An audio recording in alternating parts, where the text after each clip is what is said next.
Welcome in to RotoViz Overtime as we recap NFL Week 8. Sean Siegel is not here. We were hoping he would be back in action for this episode. Unfortunately, feeling a little bit under the weather after his travels. We're hoping to have him back later in the week, but we are joined by Blair Andrews, who I still say is one of my favorite Twitter handles with Am I the Real Blair? We are still figuring out who all the other Blairs are, but he is the real one.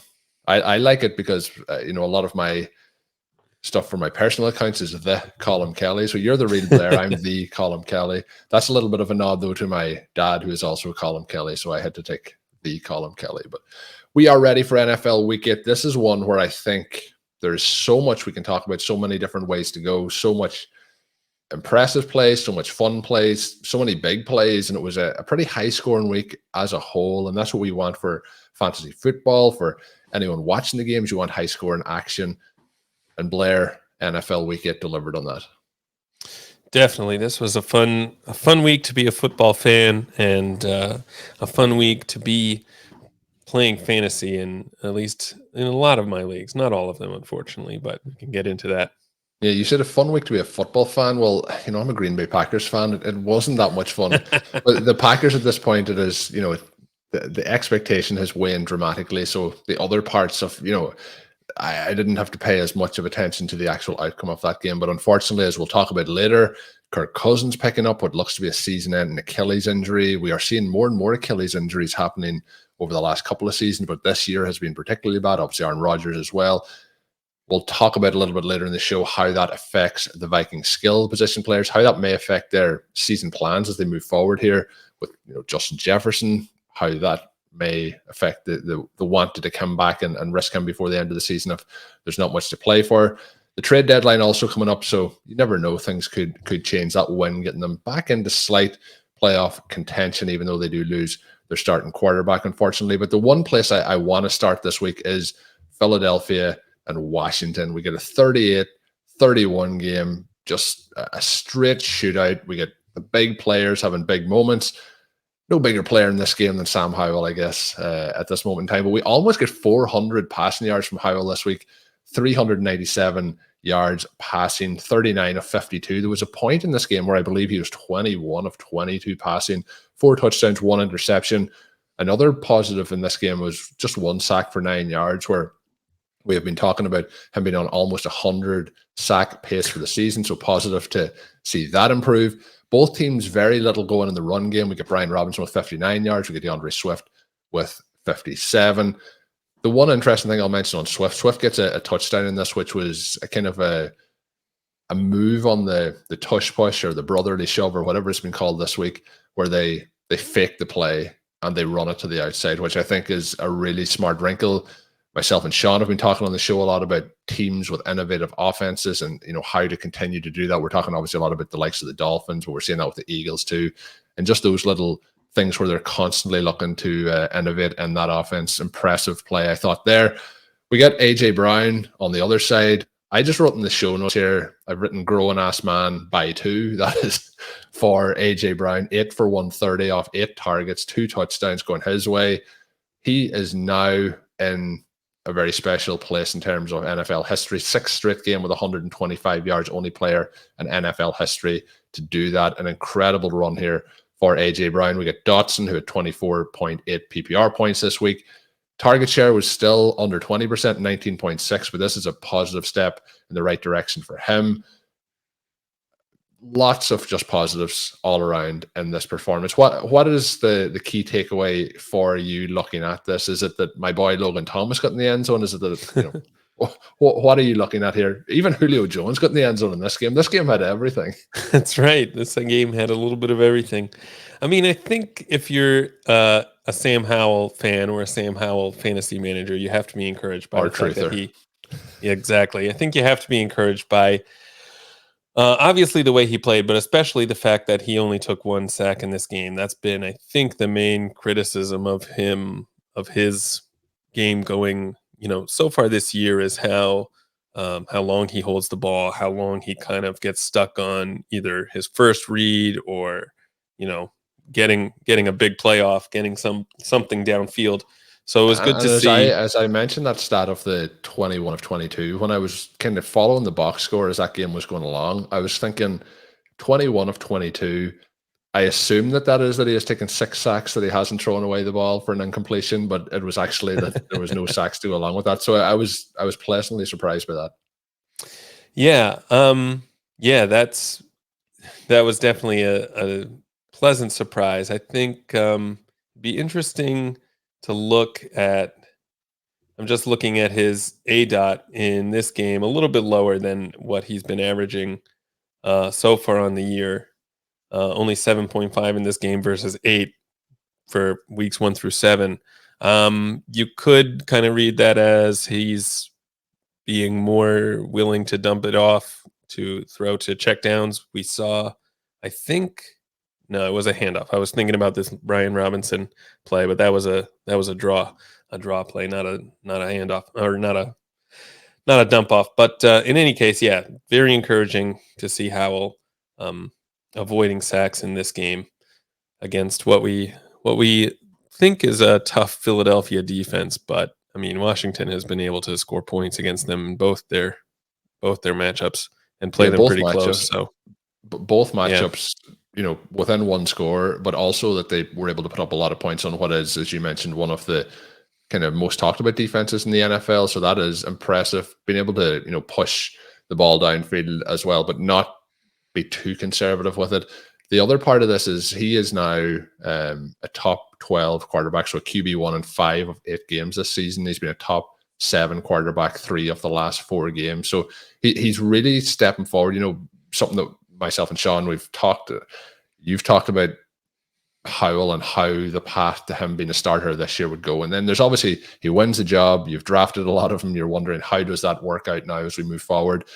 And there was always that part of the conversation with the sacks is, will he hinder the offense? But what we've seen with him actually throwing the ball, the talent that he has in terms of arm talent, he is really setting himself up here as the franchise, not just the starting quarterback for this season, but the franchise quarterback for the Washington Commanders. So he's playing really well. Very positive to see Dotson get factored in with the 10 targets. McLaurin had 12. He just had the 5 receptions for 63 and a touchdown, but really, really positive to see a huge shootout. I mentioned AJ Brown. All of his plays basically in this game, but the 2 touchdowns in particular are just like, I'm taking this ball, you're not taking this ball. This is a touchdown for AJ Brown. So he just so dominant. I mentioned the 125-yard stats, but just fantastic from him again. Obviously, there's him making those plays, but again, you're having your quarterback trusting that if he targets you in a situation where it's a competitive ball, that you're going to go and try and get it. And that's obviously helping both of those guys put up points. And then DeVonta Smith, 7 receptions, 7 targets, 99 yards, 1 touchdown. It's amazing in this game that they had a combined 15 targets for 15 receptions, 3 touchdowns, 229 yards. So very efficient day from that direction. That led to Jalen Hurts also having 319 in the air, 4 touchdowns, no interceptions. He had 4 for 6 on the ground. Did have 1 fumble on one of the first failed, 4th down attempts that they had that I've seen, where kind of a botch snap, fumbled it, overturned on the goal line. So that would be one part that they, I'm sure, be disappointed about, but really impressive performance all around. The other game that we're going to move to is the Dallas Cowboys, LA Rams. We get a score gammy in this one, 43-20. For me, the players that are obviously standing out would be, we have CeeDee Lamb. CeeDee Lamb is somebody I know you really like. I think everyone likes CeeDee Lamb. I'm not sure there's too many people that don't like him, but we're targeting him in drafts. We get Dak Prescott, 304 and 4 touchdowns, 1 interception, 4 for 19 on the ground. Tony Pollard is the one that really not getting fully factored in this offense over the last couple of weeks. He has scored less than 10 points PPR in 3 of the last 4. The Cowboys' defense and special teams will continue to be crazy in some of these games. They just came out of the gates, kind of destroyed the entire Rams plan for the game. Matthew Stafford under constant pressure, returning kicks, interceptions, everything that they could possibly do. And this is another one for the Dallas defense. But we get CeeDee Lamb, 14 targets, 12 receptions, 158 and 2 touchdowns, 1 for 12 on the ground, going his way as well. I have mentioned that there should be no game where CeeDee Lamb, no matter what the game script is, gets less than 10 touchdowns or 10 touchdowns. That'd be nice. 10 targets. He gets 14 here, but I feel like he's ready to go into that elite tier of wide receiver. And, if the Cowboys continue, they're not going to use him this well, but if they continue to get him those 10 targets a game, I think he really steps into that. How impressed have you been with Lamb this season? I know there's been a couple of lower scoring games there, but as a Lamb drafter, I'm pretty happy with how things are playing out so far. Yeah, definitely. It's nice to see Lamb get this usage. He's been playing pretty well. You can almost say that like the thing that's probably holding him back the most is the fact that he's really the only weapon they have in the passing game, because they, refuse to use Pollard. He only got 1 target. Jake Ferguson was the next highest guy with only 4 targets. We saw in Philadelphia, for instance, how having A.J. Brown and DeVonta Smith can really take pressure off the other guy, leave DeVonta Smith wide open for a touchdown, because the defense has to deal with A.J. Brown. So for Lamb to put up this kind of performance when basically he's the only guy that the opposing defense has to focus on is pretty impressive, but it does kind of call into question how sustainable it is. Yeah, the other thing is we see CeeDee Lamb lined up out wide quite a bit, and obviously a little bit more difficult on those completions. But what I was impressed with in this game is some of the other games this season, they've lined him up in the slot, and it feels like he is pretty much uncoverable, and breaking routes from the right-hand side. So yeah. I really think they should just continue to do that over and over. It's pretty much 15 yards automatic each time in this. And when you put up 158 yards and your longest is 26, it shows the consistency of being able to get those chunk plays over and over again without it being just all on one huge play. Speaking of huge plays, the Rams did not have that. Stafford left this game with a thumb injury, headed off kind of the face guard of a helmet, but the game was going really tough for the Rams even at that point. They had started to maybe sneak themselves back into it as they get a touchdown at the start of the third quarter. But Brett Rippon comes in, doesn't lead much for the team, just 42 yards passing, but both Puka and Cooper Kupp struggling overall in this one. 7 targets for Nacua, 10 for Kupp, but Kupp just 4 for 21 on those targets. We have Puka going 3 for 43. It has been a little bit of a struggle over the last couple of weeks for Kupp. He's seen 17 targets in the last 2 games, caught just 6 for 50 yards. What are the concern levels on Cooper Kupp here moving forward? I think maybe it's a case that he came back and was 100% healthy, and maybe now he's carrying something. But I think this was a game where a lot of, I guess, the noise can be kind of forgotten about after. I think this was just a disaster from the get-go for the Rams as they went into Dallas, and the defense just dominated them from the start. Yeah, I would agree with that. I think there's probably not too much to read into this performance. Maybe if it turns out Stafford's injury is going to either be bothering him a long time. It's an injury to his throwing hand, so that could be significant. That's the thing that I would probably be looking out for, either if he has to miss time or if he's not as effective throwing the ball. Then that could have an impact, of course. But I wouldn't necessarily read into this as a Cooper Kupp problem. I mean, it is a problem for him if Stafford can't play, obviously, but I'm not trying to overreact to a one game sample. When we do look then at, you're getting into conversations of wide receiver 1 the rest of the way. I think CeeDee Lamb's in play there. But somebody who was the wide receiver 1 when we were drafting was Justin Jefferson. He obviously had a great start to the season, picks up the injury. I did mention that I had concerns at that time. Would they take him back after that? Would they be like, well, this season, at that point, the season looked like it was really disappearing from them. But now at this particular point, they're in a pretty good situation in terms of win-wise, as they're starting to move back into things at 4-4.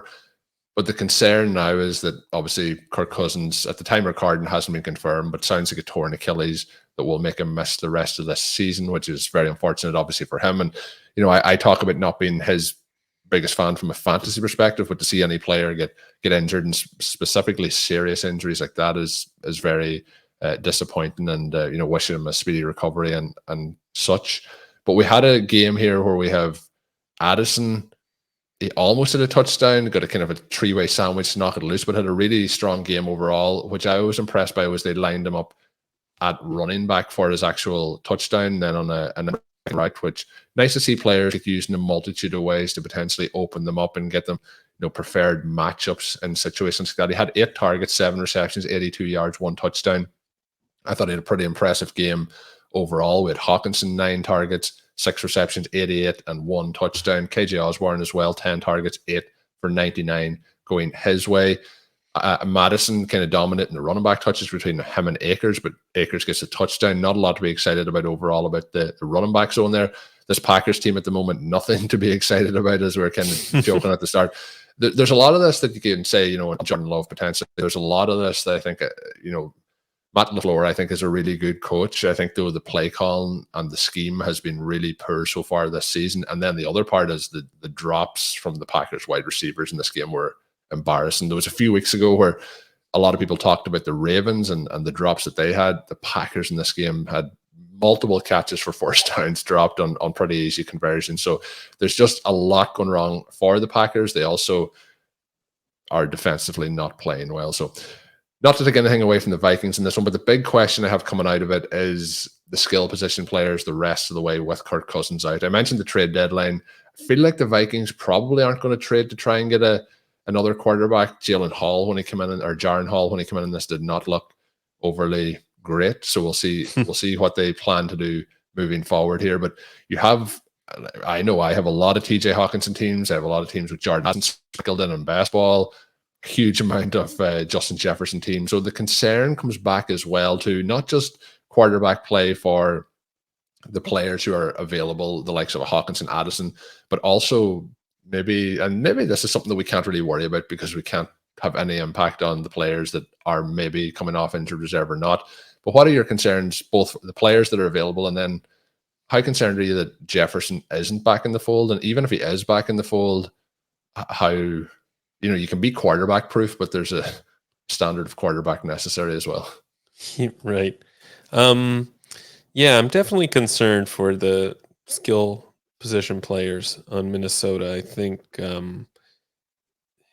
Kirk Cousins is not somebody that I've been a huge fan of, for fantasy anyway, but he has been playing well this year, completing almost 70% of his passes and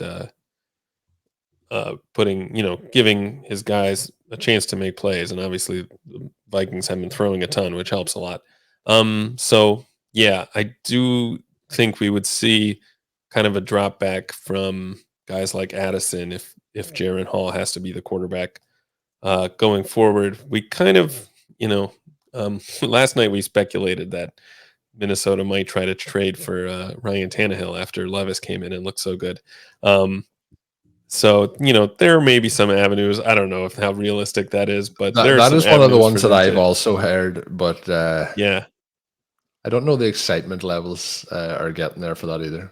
That's true. I mean, it's still Ryan Tannehill. It seems if we got like a Jameis Winston in there, maybe. Yes, yeah. You can see somebody who plays kind of a similar game to Cousins, who's not afraid to just chuck it up there and let Jefferson not go afraid and get to throw interceptions. Exactly. We need a guy like that.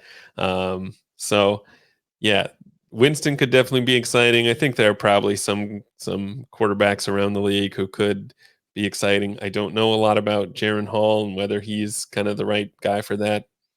Like you said, I think whether Jefferson comes back depends a lot on how well the Vikings continue to play going forward. Obviously, they've now won 3 games in a row. So, in a division that's fairly weak, NFC conference that is pretty weak with 7 teams getting into the playoffs, I think there's a good chance that Minnesota might find themselves kind of in contention or close.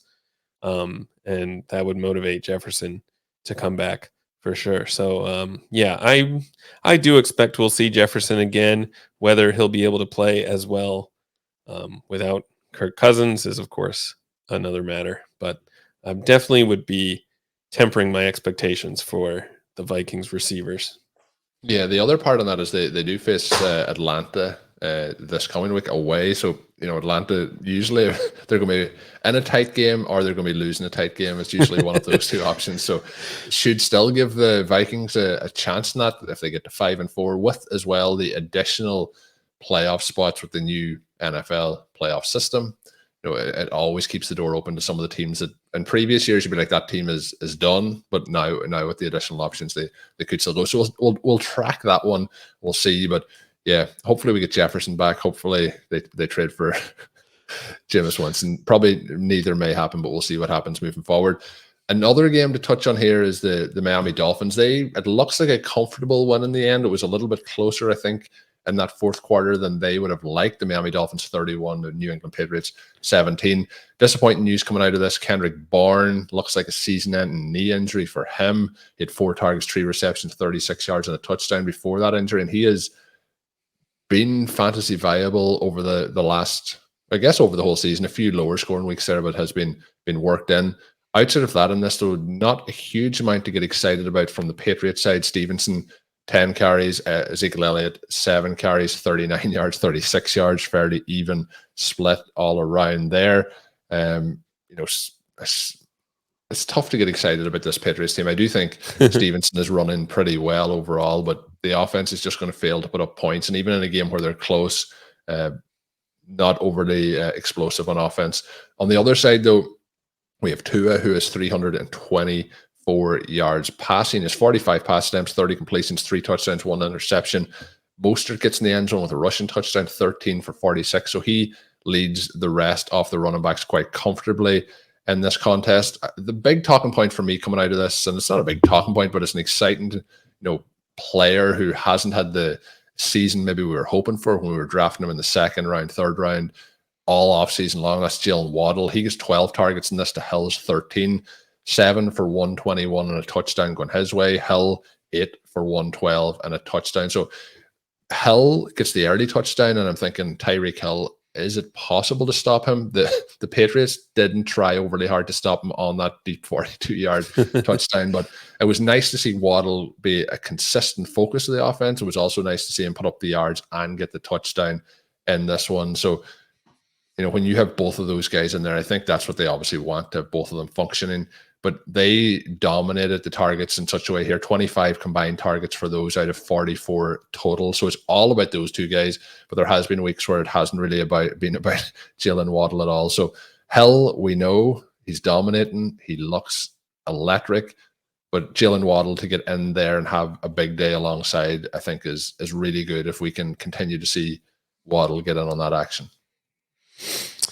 Yeah, for sure. I mean, it's almost hard to believe that Tyreek Hill has like double the PPR points that Waddle does. But yeah, for sure. You definitely are happy to see him get more involved, get those targets and those yards. Obviously, I think he missed some games early in the season with injuries. So it seems, based on this level of play, that he's fully healthy. And, there was a point in the season, early in the season last year, when it looked like both Hill and Waddle could finish as top 5 wide receivers. So it's very possible we see something like that happen again down the stretch here, which would be obviously very helpful for my fantasy teams.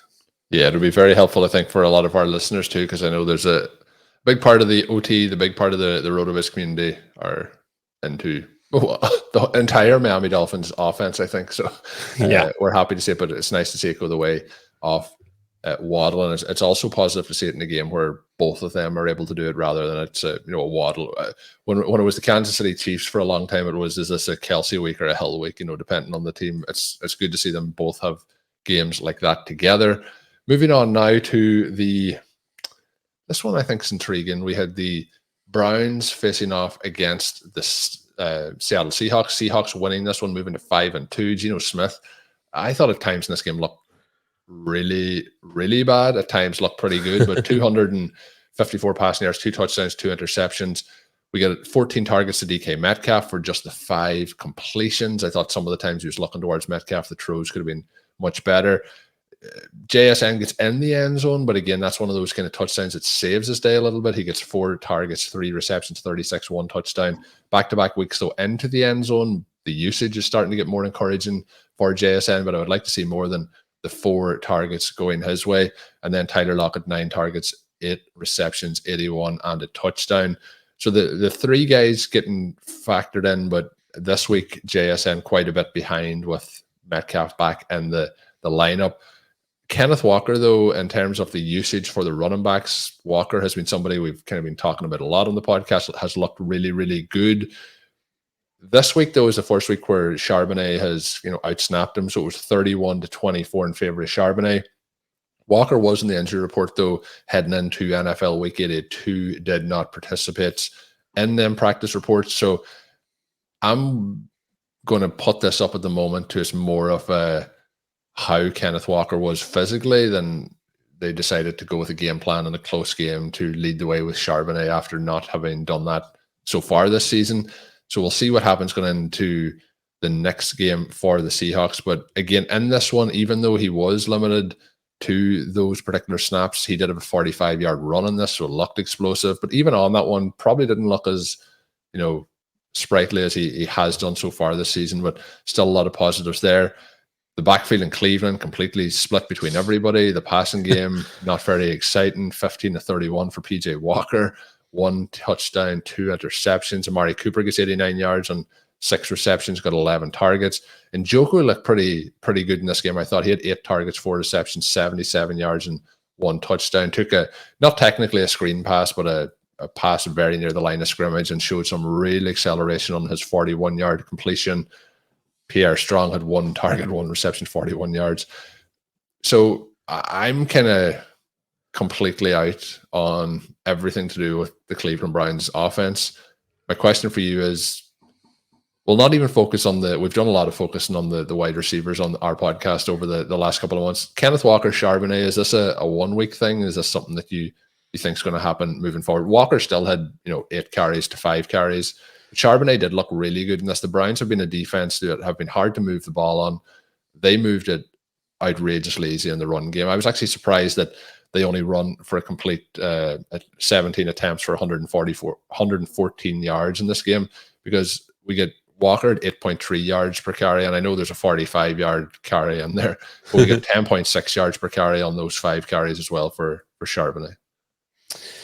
Yeah, I do think this is probably a 1-week thing, and it has something to do with the fact that Walker was hurt most of the week, even though I think he entered the game without an injury designation. Still seems like he's... It seemed weird that he missed 2 practices and then didn't have a designation. That's kind of a little bit unusual. But. Yeah, that was very strange. I think probably there's something going on there that at least partially explains this. Like you said, though, Charbonnet looked really good. 53 yards on just 5 carries. He also caught both his targets, added only 11 yards there, but still nice to see that they're using him in the passing game. I think while this is a 1-week thing, if Charbonnet is going to play well, you expect to see him get worked in a little bit more. And like you said, Cleveland, has one of the top defenses in the league. They're not an easy team to run against. So this is, I think, impressive by both Charbonnet and Walker, but particularly Charbonnet coming in off the bench. Yeah, this was the best I've seen Charbonnet look since he entered the NFL. So good as well. Somebody who I'm sure a lot of our listeners have drafted. I have him on a number of rosters as well, trying to get sprinkled in different parts of this backfield. And this was a positive step for people who are more on him over Walker. I'm still very much on the Walker side of the conversation moving forward.